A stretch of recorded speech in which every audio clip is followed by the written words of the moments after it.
La producción de Otra Mañana se comunica con el nuevo Motorola Moto G86 5G. Hello, Moto.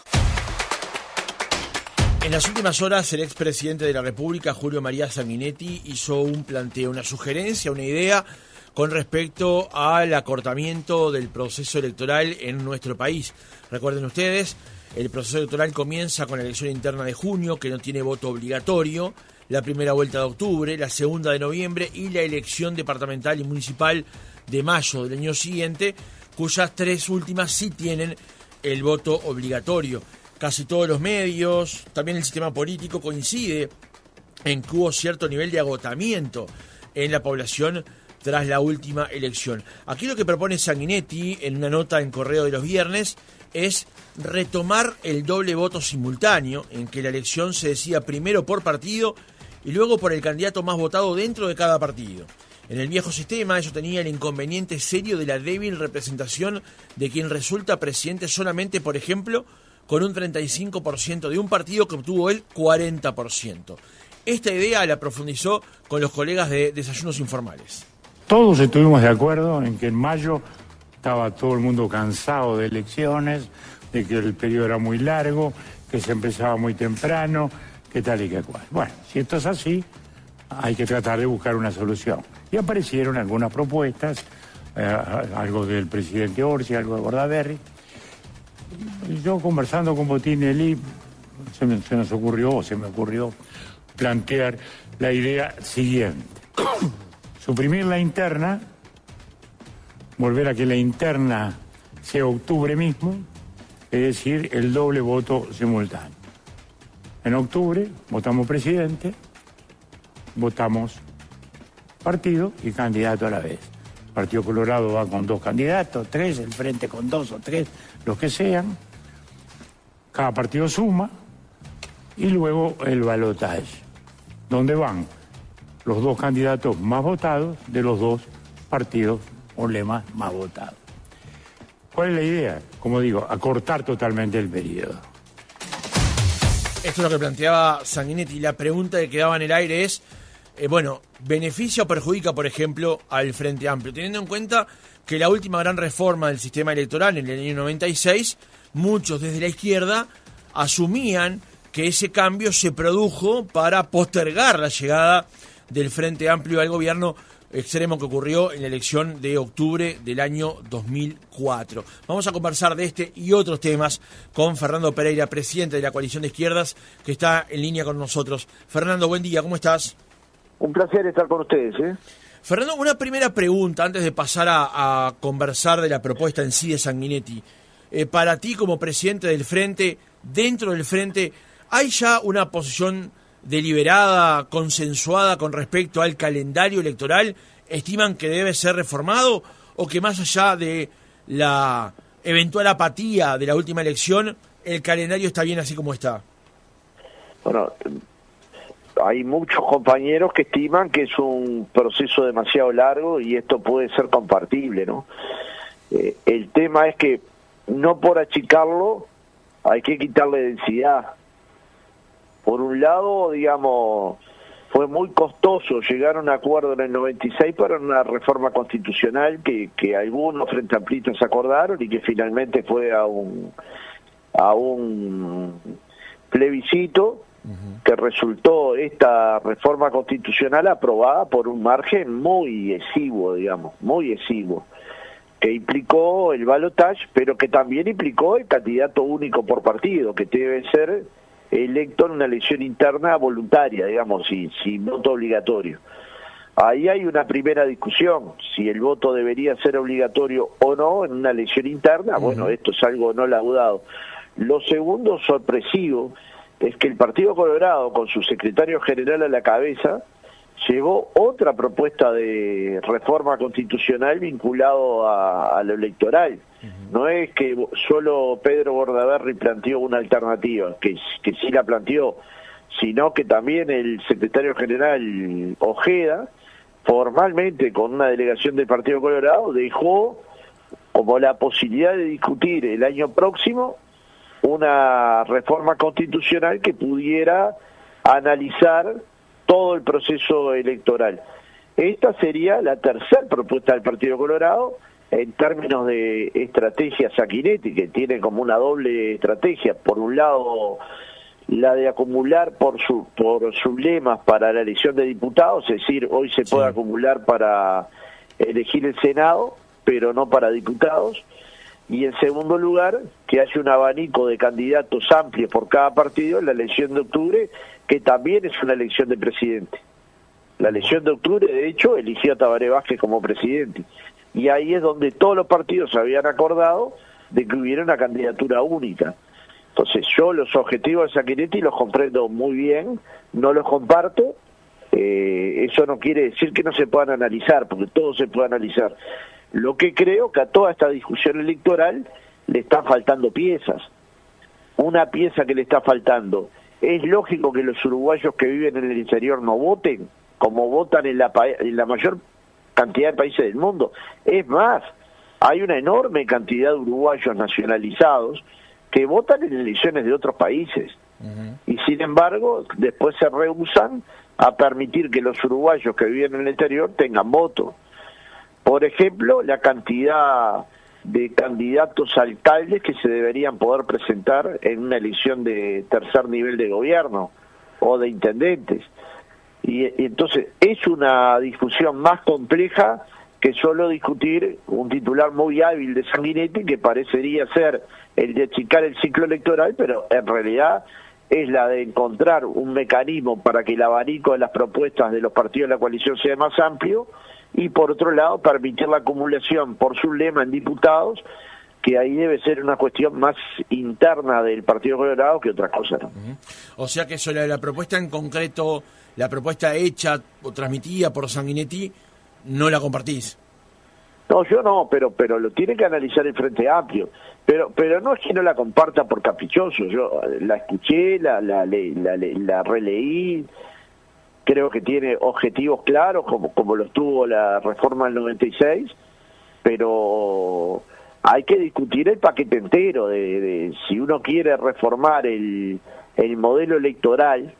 Tiene que discutir el paquete entero. ¿Cómo puede ser que para una elección de presidente haya un candidato único, para una elección de alcalde de municipio haya 40 candidatos o 30 para ciudades pequeñas muchas veces, ¿no? Hay cuestiones que están bien entreveradas, pero después les repito, no hay voto en el exterior. Los uruguayos que viven no es que esté prohibido que el que viva en el exterior vote.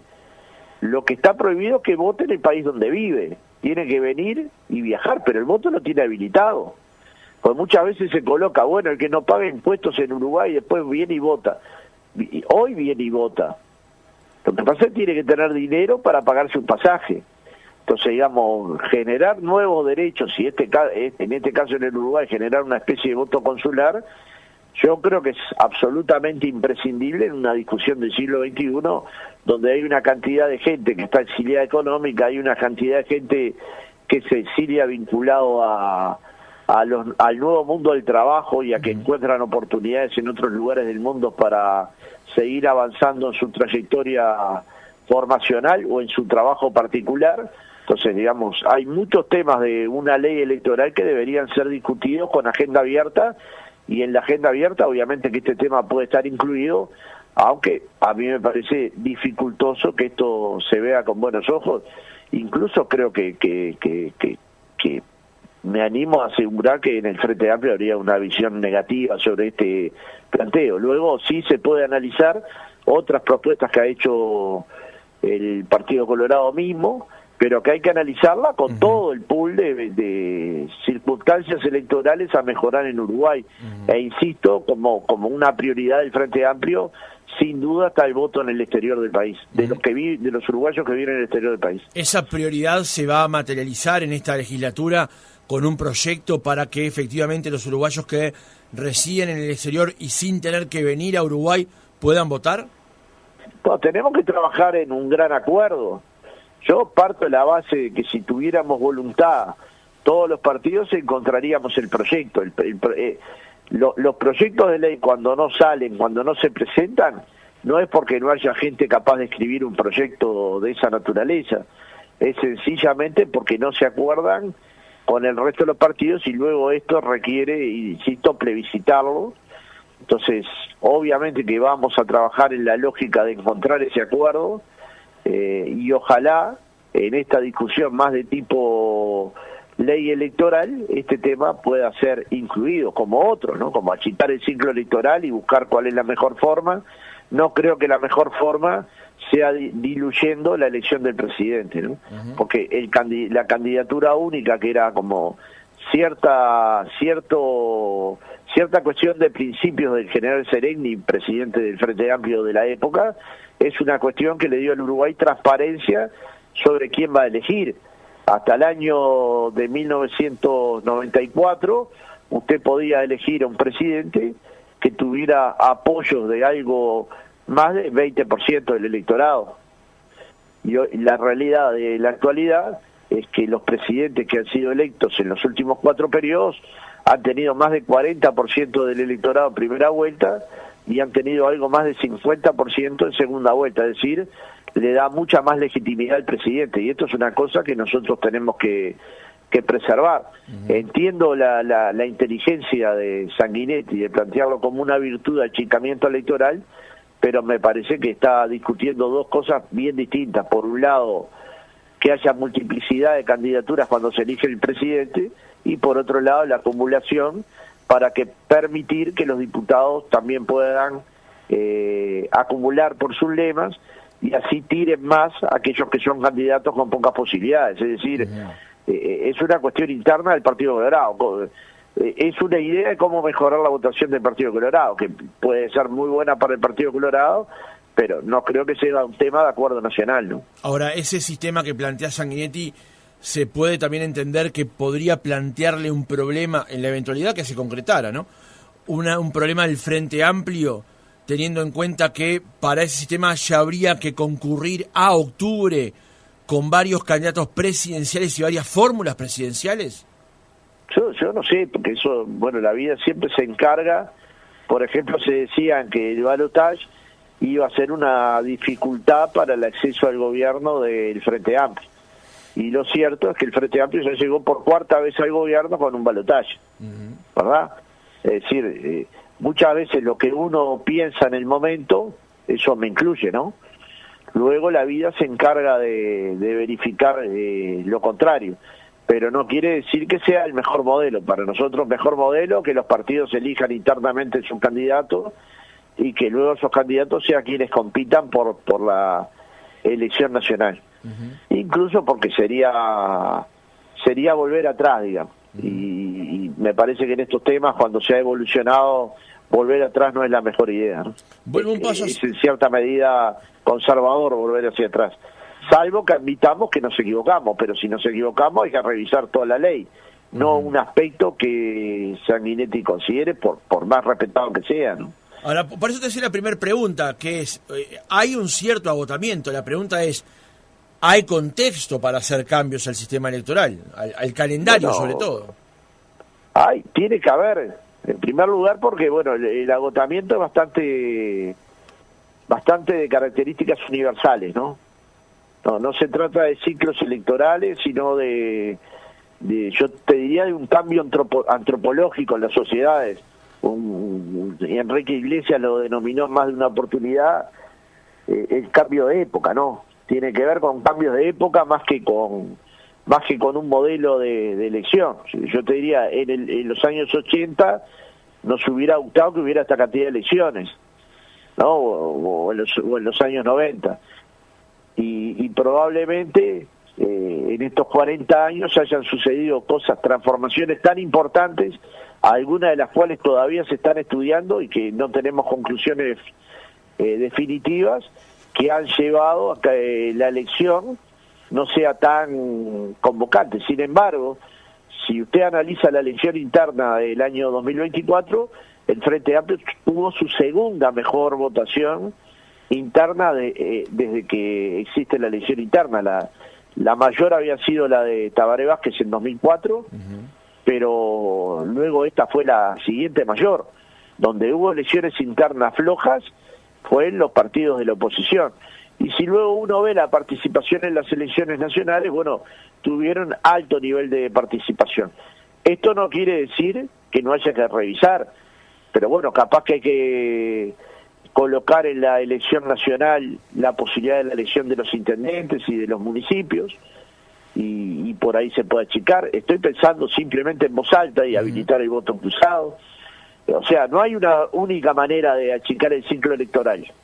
Lo que hay que construir es un ámbito de expertos, porque esto es de ingeniería electoral y de dirigentes políticos, que puedan conversar en un clima distendido de cuál es el mejor proceso electoral del Uruguay sin cambiar la esencia democrática que nuestro país tiene y que tanto nos enorgullece, ¿no? Pues si cuando termina el periodo electoral todos decimos sentirnos orgullosos de un sistema que nos permite elegir el presidente, aun cuando las distancias apenas superan el 1%, quiere decir que es un sistema que nos enorgullece. Como todo sistema puede ser modificado, pero siempre intentando un acuerdo de todos los partidos, sobre todo cuando hay dos bloques y deberían llegar a un acuerdo y no definir estas cosas por 0,20 o 0,30 o 2 puntos, 3 puntos, sino más bien un acuerdo general. Pero insisto que no hay un solo método para achicar el ciclo electoral, y de hecho el Partido Colorado ya lleva varios planteos de modificación de este tema y todos diferentes, ¿no? Dos últimas preguntas, o sea, sobre el tema. Capaz que lo primero que tendrían que hacer es ponerse de acuerdo cuál es el planteo del Partido Colorado, porque, bueno, lo formal es el planteo de Ojeda. El que más se discute, tal vez por su estatura de estadista y de una persona que fue presidente 2 veces, es el de Sanguinetti, pero el planteo del Partido Colorado hasta ahora no ha sido el que planteó Sanguinetti, sino el que planteó Ojeda. Dos últimas consideraciones con respecto a esto. Lo primero, con respecto al tema de los plazos. ¿Qué plazos crees que son los correctos para tener este debate, y a partir de qué año ya no se podría tener un debate como estos, teniendo en cuenta que los plazos se van a ir acortando? Y bueno, ¿es el año que viene o no es? Es así de claro. Eso creo que todos los partidos lo tenemos claro. Póngale primer trimestre de 2027. Luego es muy difícil conversar cuando empiezan a surgir encuestas, cuando empiezan a surgir información más acabada, cuando la elección se empieza a colocar dentro de los partidos como un trabajo de mediano y largo plazo. Yo creo que es el año que viene, pero bueno, esta es le estoy dando mi opinión personal, ¿no? Si hay voluntad, el año que viene se tiene que conformar un grupo de trabajo de expertos y de dirigentes políticos que analicen estas circunstancias, ¿no? La otra pregunta es, usted planteó recién el tema del voto del exterior, voto consular. Sobre eso la población ya se expidió en una elección del 2009. ¿Es menester volver a pedirle la opinión al pueblo uruguayo cuando ya hay una opinión sobre esto? ¿Negativa? No, ya hubo una opinión sobre otro proyecto que además no era el voto consular, era otro mecanismo de voto en el exterior. Sí era voto en el exterior, pero por otro mecanismo. Voto epistolar en ese caso. Las sociedades cambian, ¿no? Era voto epistolar. Las sociedades cambian y cambian mucho. Por ejemplo, el Partido Nacional consultó en 2 periodos consecutivos el allanamiento nocturno. Y tiene derecho. Es decir, si la sociedad cree ahora que el voto en el exterior es adecuado, es un tema que deberíamos trabajar. Y yo creo que es un derecho. Yo creo que nosotros le estamos privando de un derecho a personas que son uruguayas, que se sienten uruguayas y que no pueden decidir en el Uruguay, sencillamente porque no se les da el derecho de votar en el consulado del lugar donde vivan. Entonces, me parece que hay que abrir la cabeza. Todos los países del mundo prácticamente que tienen democracias, el voto en el exterior es parte del voto, es parte de hacer sentir a los uruguayos que por distintos motivos tuvieron que exiliarse, que son parte de nuestra patria, que son parte de nuestro país. Yo creo que quitar ese derecho, que no haber dado ese derecho, es claramente un debe de los uruguayos con quienes viven en el exterior. Cambio de tema. De aquí a final del año, por lo menos, habrá 3 interpelaciones. Una a la ministra Lasso por el tema Cardama, otra al ministro Maía por el caso de la JUTEP y el informe de Danza, y otra a la ministra Lustenberg por la situación del actual presidente de ACE. ¿Cómo ves este proceso en el que se han acumulado estos 3 llamados a salas a ministros del gobierno del Frente Amplio? Y es tango feroz, ¿no?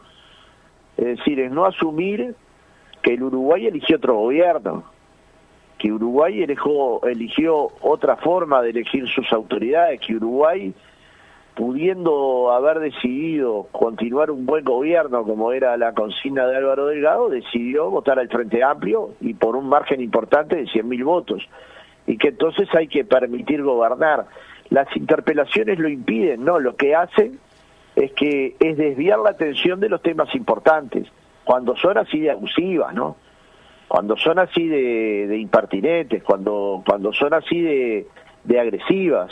En el caso de salud pública, fíjense que llamaron a un doctor grado 5 internista, un médico grado 5 internista con especialidad en enfermedades autoinmunes, que había que sacar la gangrena. Te imagines lo ofensivo que eso puede ser para cualquiera. Fíjense que dijeron que tenía kiosquitos, cuando en verdad atiende pacientes, o atendía, mejor dicho, pacientes con enfermedades autoinmunes, con lo complejo que es eso. Entonces, en el caso de defensa no le quiero ni explicar. Aceptaron una garantía a todas vistas falsa, que a esta altura no sé qué puede tener de real. Por lo que veo, nada. Porque si la empresa e-commerce ya no existe, si donde decían que había un banco, incluso en la segunda vez que presentó Cardama la nueva garantía, colocaba una dirección de un banco donde en verdad había una inmobiliaria, si el notario que dice haber firmado ese documento de propiedad de la empresa dice que nunca firmó eso, si el acta notarial que acompañaba a la garantía es falsa, como se está informando en estas últimas horas por los medios de prensa, es que es una cuestión demasiado turbia. La pregunta es cómo el gobierno anterior aceptó esta garantía. Yo no me lo explico, cómo al que actúa bien, al que encontró que una empresa, o con intención o sin intención, estaba estafando o generando fraude al Estado uruguayo, no tenía que actuar. ¿Qué nos van a interpelar? ¿Por actuar? ¿Por haber hecho lo correcto? ¿Por haber denunciado que había un fraude o un intento de fraude en la presentación de una garantía por la cual demoraron 11 meses en empezar las obras? Cuando hubo observaciones de todo tipo del doctor Del Piazzo sobre la desprolijidad que tenía esta empresa al actuar. Bueno, yo creo que lo que tiene que hacer el Partido Nacional es explicar qué pasó. ¿Por qué dieron esa garantía? Pues tiene que haber una explicación, que puede ser sencillamente torpeza o falta de apego, como ellos mismos decían, o irresponsabilidad, pero tiene que haber una explicación. No puede ser que el gobierno del Frente Amplio en pocos días haya llegado a la demostración cabal de que esta garantía era falsa, que la había presentado un banco que no tenía actividades financieras ni en 2023 ni en 2024 y que tenía un solo funcionario en el año 2022.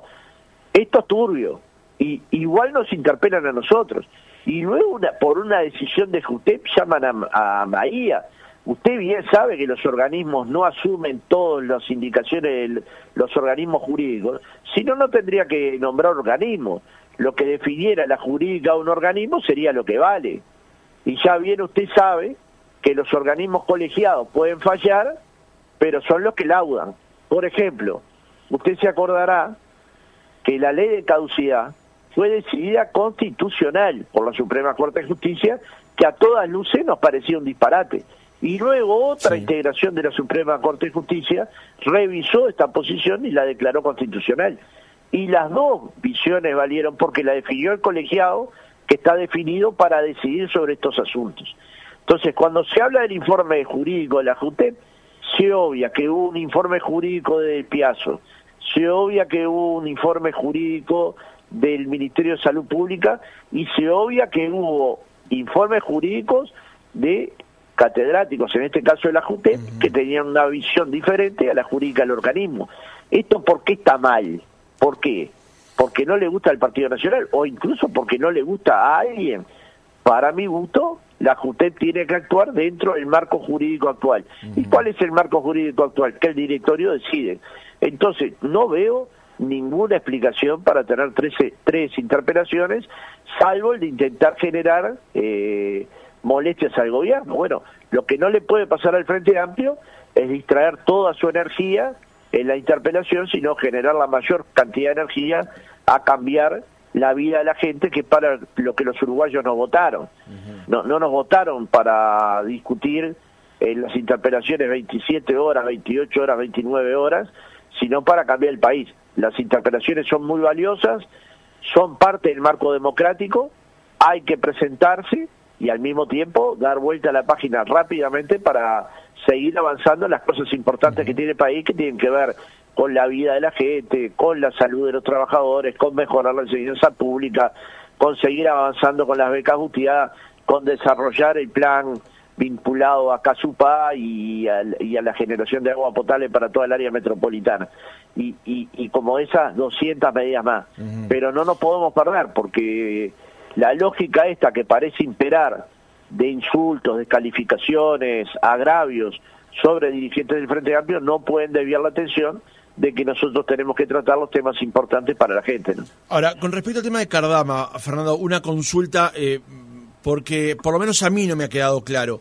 Cuando el gobierno denuncia la situación en aquella conferencia de prensa con el presidente, con el secretario de la presidencia, con el prosecretario de la presidencia, y además luego ha tenido también instancias partidarias presentando este tema, además de la denuncia que se hizo pública, el Frente Amplio, el gobierno, carga las tintas sobre la empresa Cardama por presentar una empresa garante en esas condiciones, o sobre el gobierno anterior que aceptó una garantía que claramente da la impresión no estaba en condiciones de ser garante de nadie.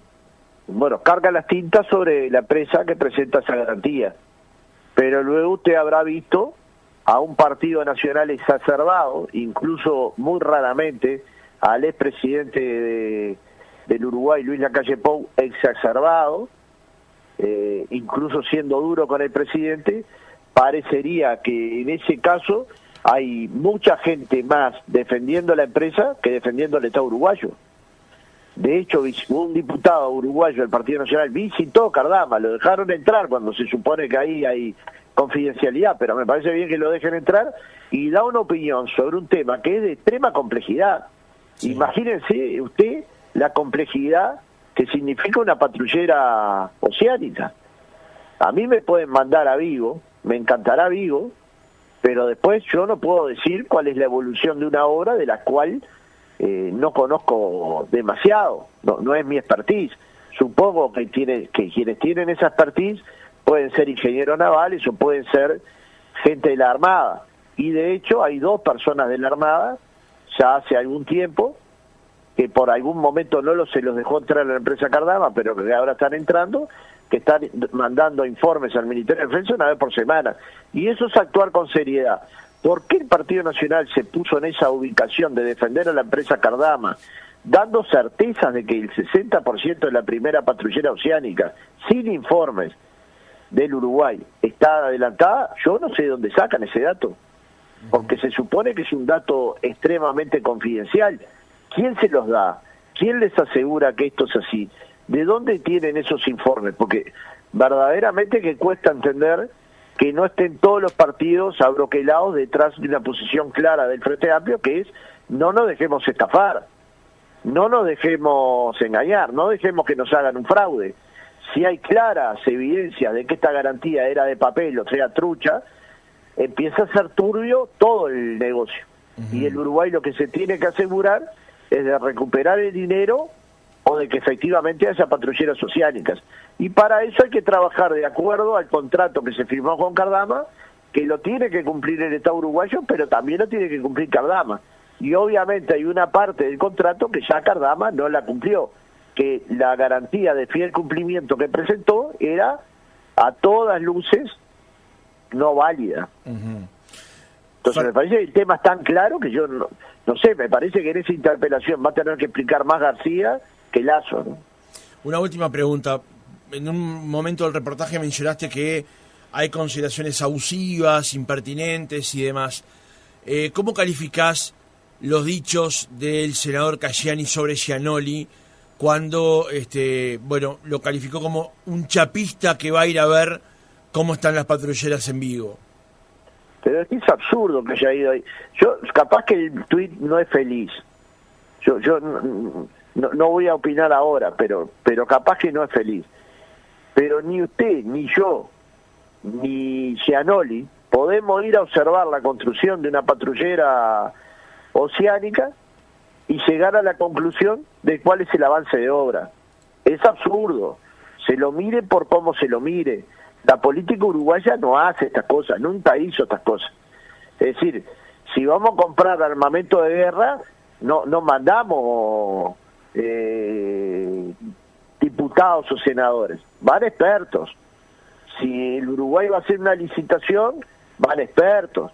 En este caso están los expertos de la Marina. Gianoli con buena intención puede ir ahí, mirar, luego llegar a conclusiones me pareció disparatado. Y creo que ni él, ni yo, ni Casciani somos las personas indicadas para verificar el cumplimiento de una empresa de cuánto va en la primera patrullera oceánica. Yo creo que esto, la verdad, se cae por su peso.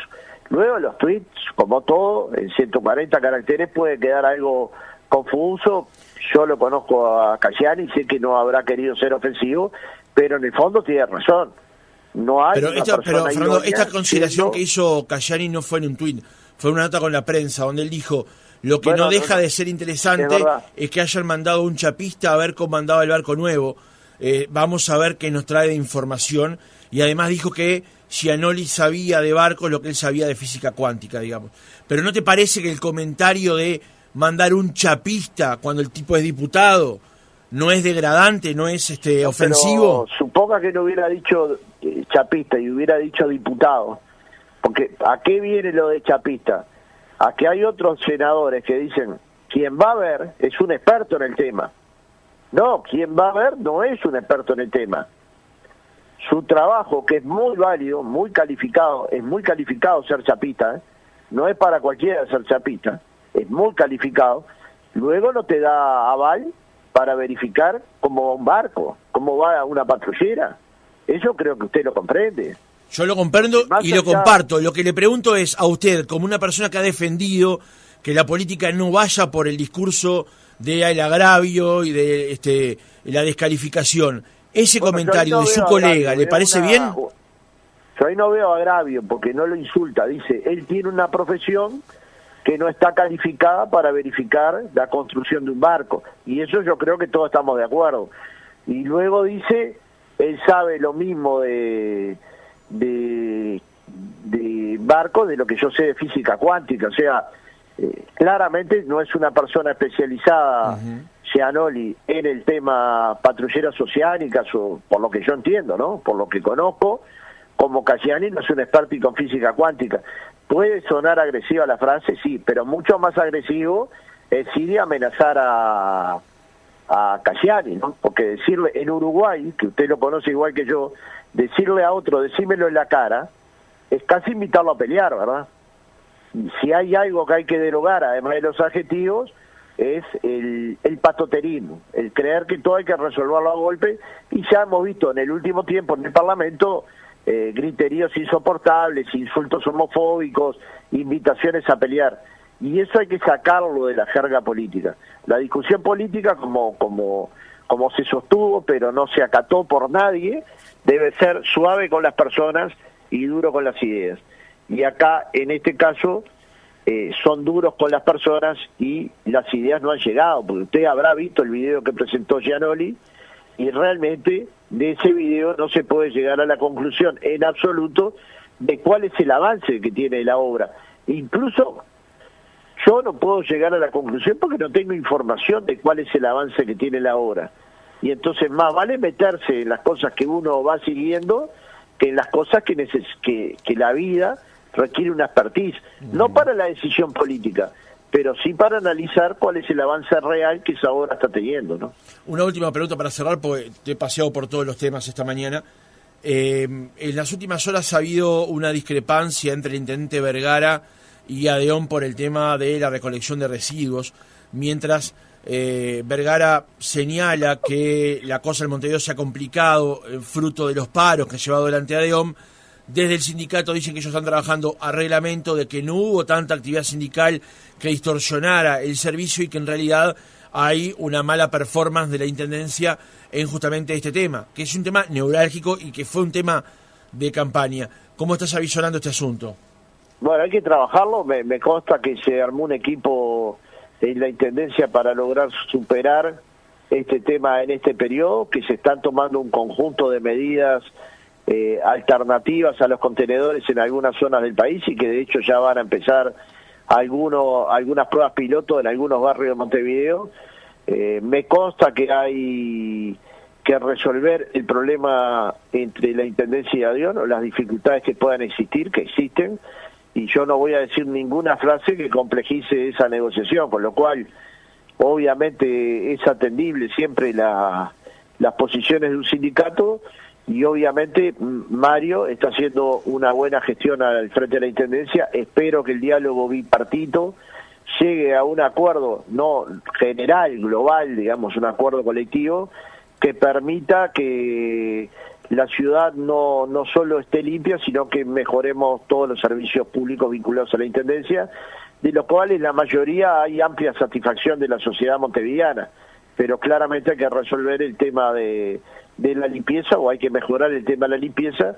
Hay una propuesta de trabajo muy interesante que ha presentado el director Leo Erú, y hay que continuar por esa vía. Y mientras tanto, resolver un problema, como tantos problemas puede haber entre un sindicato y una administración, y que luego se resuelven siempre en una mesa de diálogo, ¿no? Ojalá que ese diálogo se dé rápidamente para resolver el problema.